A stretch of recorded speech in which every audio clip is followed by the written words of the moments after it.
Hello everyone. तो इस part के स्टार्ट में हमें दिखाते हैं कि अब सब लोग ऑफिस में वापस आ चुके हैं और यहाँ पर याओ को तो याद भी नहीं था कि जब वो ड्रंक थी तो अपना सीक्रेट रिवील कर चुकी है। इसलिए बाकी तीनों उसे बार बार शकी नजरों से देखे जा रहे थे। अब वो उनके लिए एक टिपिकल सी उनकी कोलीग नहीं बल्कि उनकी बॉस लेडी बन चुकी थी। अब वो उसे साइड पर ले जाकर सारी बात बताते हैं कि हम तुम्हारा सीक्रेट जानते हैं। और यहाँ पर बाव तो कुछ ज्यादा ही ओवर एक्टिंग कर रहा था। उससे कहता है कि तुमसे पहले 13 असिस्टेंट थी जिसको चियान ने बाहर का रास्ता दिखा दिया था, लेकिन तुमने तो सीधा उसके दिल में घर कर लिया। और ये सारा कुछ पीछे खड़ा चियान भी सुन रहा था। और फिर वो पहुंच जाता और बाव से कहता कि कहीं तुम्हारी गॉसिप्स की वजह से अब तुम्हें भी मुझे बाहर का रास्ता ना दिखाना पड़ जाए। अब उसके बाद चियान याओ से कहता है कि आज रात में बिजी हूँ, डैड से मिलने जाना है, तुमसे नहीं मिल सकूंगा। जबकि याओ लंच के टाइम पर सारे फ्रेंड्स के साथ बैठी हुई थी और चियान आज उनके साथ ही बैठकर लंच कर रहा था, क्योंकि ऑफ कोर्स वो लोग उसका सीक्रेट जानते थे। लेकिन यहाँ पर बाकी सारे लोग काफी ऑकवर्ड फील करते हैं, क्योंकि बॉस के साथ लंच करना वो इतना इजी नहीं हो रहे थे। यहाँ पर यू और टैन भी अपना राज बताने वाले थे कि चियान कहता है मुझे पहले से ही पता है तुम दोनों एक कपल हो, और क्या लगता है कि मेरी नजरों से बच सकते थे। मुझे शुरू से ही पता चल चुका था जिस दिन एलिवेटर में तुम दोनों पकड़े गए थे, एक्टिंग कर रहे थे। और बाव को कहता है कि तुम बहुत भोले भाले हो, एक लॉयर को इस तरह से नहीं होना चाहिए, तुम्हें अपनी आंखें और कान हर वक्त खुले रखने चाहिए।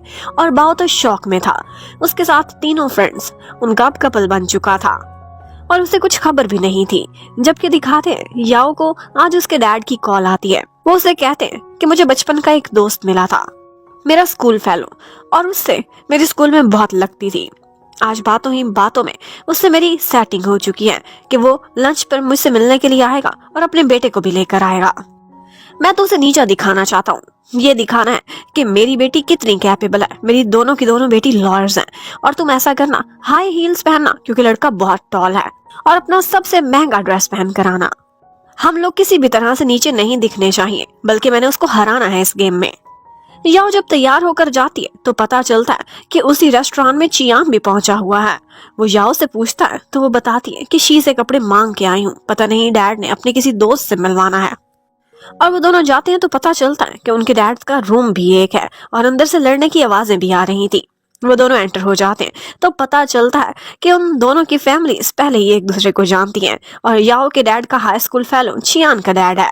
अब डैड याओ पर गुस्सा करने लगते हैं कि अपने इस गरीब बॉयफ्रेंड को क्यों अपने साथ लेकर आई हो, तुमने अभी तक ब्रेकअप नहीं किया क्या। और दूसरे डैड अपनी तरफ चिल्लाने लगते हैं कि मेरा इतना अमीर बेटा बैरिस्टर है, इसे तुम गरीब बोल रहे हो। अब यहीं पर उनकी लड़ाई स्टार्ट हो जाती है और बहुत मुश्किल से चियान जाकर उनको शांत कराता है। लेकिन यहाँ पर मम्मी होश में रहती हैं और सबसे पहले चियान की मम्मी आगे बढ़ती हैं और हमेशा की तरह ओवर एक्टिंग करती हुई कहने लगती हैं कि अगर तुम मेरे बेटे की ऑफिशियल गर्लफ्रेंड हो तो ये मेरा खानदानी कंगन अब तुम्हारा हुआ, और जल्दी से उसके हाथ में पहना देती हैं। अब यहाँ पर ये सब कुछ देखने के बाद याओ की मम्मी कैसे पीछे रह सकती थी। उनके हाथ में एक लेडीज ब्रेसलेट था और वही उतार कर वो चियांग को पहना देती है कि ये मेरा खानदानी ब्रेसलेट है, अब ये तुम्हारा हुआ। अब फाइनली मम्मीज ने डैड्स को शांत करा दिया था, लेकिन डैड की फिर अपनी लड़ाई स्टार्ट हो जाती है। एक डैड कहते कि नहीं नहीं, तुम्हारा बेटा मेरी बेटी के पीछे चला है, जबकि दूसरे डैड कह रहे थे अरे नहीं, तुम्हारी बेटी ने मेरे बेटे को पहले प्रपोज किया है। बहुत मुश्किल से मामला ठंडा होता है और यहाँ पर चियान की फाइनली ऑफिशियल मीटिंग हो चुकी थी और याओ की भी अपने होने वाले इन लॉज से।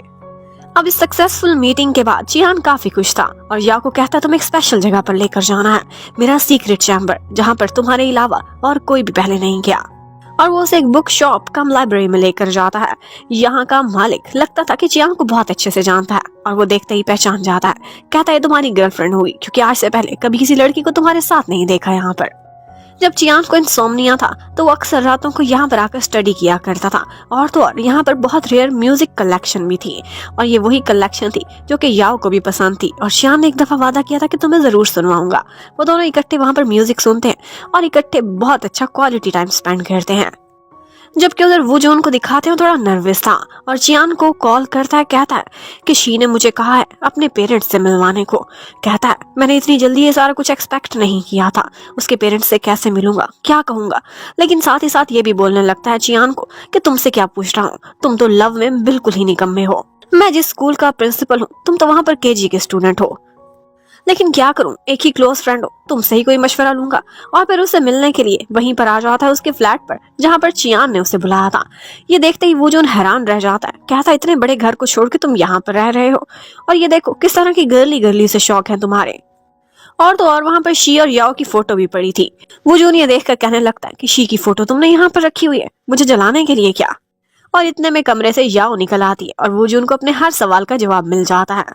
अब वो जो उनकी शक्ल देखने वाली थी, वो शी के पास जाता है और कहता है ये चियान जिसे मैंने इतना अंडर एस्टिमेट किया, वो मुझे हरा चुका है, इवन के पेरेंट्स से भी मुझसे एक दिन पहले मिल चुका है। उसे लगता था कि लाइफ में इतनी बड़ी हार मुझे आज से पहले कभी भी नहीं मिली, और शी से मशवरे लेने लगता है कि किस तरह से तुम्हारे पेरेंट्स का दिल जीतूं। और फिर उसके बाद नेक्स्ट डे याओ जब अपने ऑफिस जा रही थी, तो वहीं पर ही वो लॉयर लियांग को देखती है, जो कि आज उनकी फर्म में आ रही थी। वो पहली नजर में ही अपनी पर्सनैलिटी की वजह से याओ की नजरों में आ चुकी थी, और उसके बाद वो लोग मीटिंग में बैठ जाते हैं। और फिर यहाँ पर चियान के साथ लियांग की एंट्री होती है, और चियान बताता है कि ये हमारी लॉ फर्म की फर्स्ट फीमेल पार्टनर है। और सभी लोग लॉयर लियांग को वहाँ पर वेलकम करते हैं। हर कोई उनसे बहुत इम्प्रेस था। लियांग ने जून हंग लॉ फर्म का वीकली जर्नल भी निकलवाया हुआ था, जिसके टाइटल पर उसने अपनी और साथ चियान की फोटो लगाई थी। वो दोनों बहुत मैचिंग लग रहे थे और हर कोई यही बोल रहा था।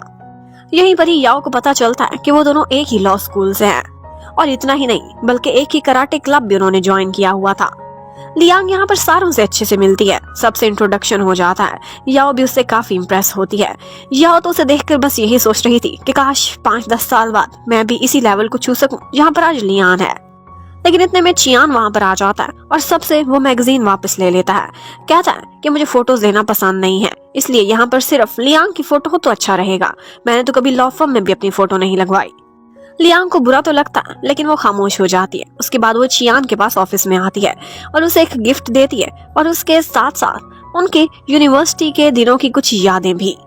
लेकिन चियान उसे ज्यादा भाव नहीं दे रहा था। उसने शायद कहीं ना कहीं स्मेल कर लिया था कि लियांग उससे ज्यादा फ्री हो रही है, उसे लाइक करती है। चियान जाते जाते उसे कह जाता है कि तुम्हारे हर गिफ्ट, हर चीज के लिए थैंक्स, और हाँ, मैं इस लॉ फर्म में ज्वाइनिंग के लिए तुम्हारे लिए एक प्रॉपर बैंक्वेट भी अरेंज करूंगा, लेकिन अभी मुझे मीटिंग के लिए निकलना है, इसलिए सॉरी। जबकि लियांग को दिखाते हैं वो चियान की फोटो देख रही थी, और इसी के साथ ही वो अपने यूनिवर्सिटी के दिनों में खो जाती है। एक्चुअली उसका हमेशा से चियान पर क्रश था। वो उससे 1 साल जूनियर था, और चियान के पीछे पीछे ही उसने भी कराटे क्लब ज्वाइन कर लिया था। और यहाँ पर चियान ने एक दफा उसकी परफॉर्मेंस की तारीफ की थी, और ये बात जैसे उसके दिल में प्रिंट कर गई थी।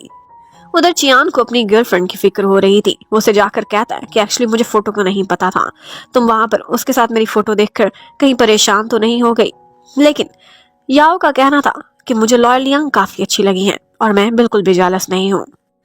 जबकि उसके बाकी कोलीग्स को भी यही फिक्र हो रही थी, क्योंकि ऑफिस में हर कोई जो याओ और चियान के रिलेशनशिप को नहीं जानता था, बस यही कहे जा रहा था कि चियान और लियांग एक दूसरे के लिए बने हैं।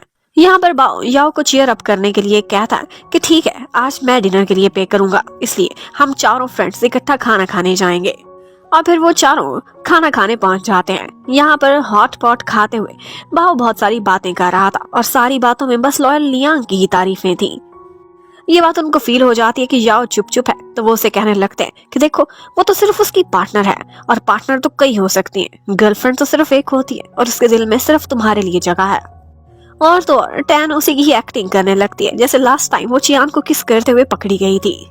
इतने में पीछे से चियान पहुंच जाता है, और उसे देखते ही वो तीनों के तीनों ऐसे गायब होते हैं जैसे गधे के सर से सींग। यहाँ पर चियान आकर बैठ जाता है और अपनी गर्लफ्रेंड से कहता है कि सारा दिन मैंने कुछ नहीं खाया, अब मुझे पॉरेज चाहिए, वरना मेरे स्टमक एक हो जाएगा। वो याओ को लेकर चला जाता है, और बाकी तीनों फिर से आकर बैठ जाते हैं अपना खाना खाने के लिए। याओ अपने हाथ से उसके लिए पॉरेज बनाती है, लेकिन कहती है कि इसके बाद मैं काम करने चली जाऊंगी, क्योंकि मुझे बहुत मेहनत करनी होगी। आज लॉयल लियांग को देखकर मेरी लाइफ के नए गोल्स सेट हो चुके हैं। यहाँ पर चियान बार बार उसे समझाता है कि तुम लियांग से कभी भी जेलस मत होना, अगर मेरे दिल में किसी के लिए जगह है तो वो सिर्फ और सिर्फ तुम हो। और मुझे बहुत फिक्र हो रही थी कि मैगजीन पर मेरे साथ उसकी फोटो देखकर कहीं मेरी गर्लफ्रेंड नाराज ना हो जाए। लेकिन याओ उसके लिए पॉरेज बनाती हुई वहां से अंदर स्टडी के लिए चली जाती है, जबकि चियान अपना मुंह भी जला बैठता है। पॉरेज इतना गर्म था। यहीं पर ये पार्ट खत्म होता है। Thank you for watching, bye bye.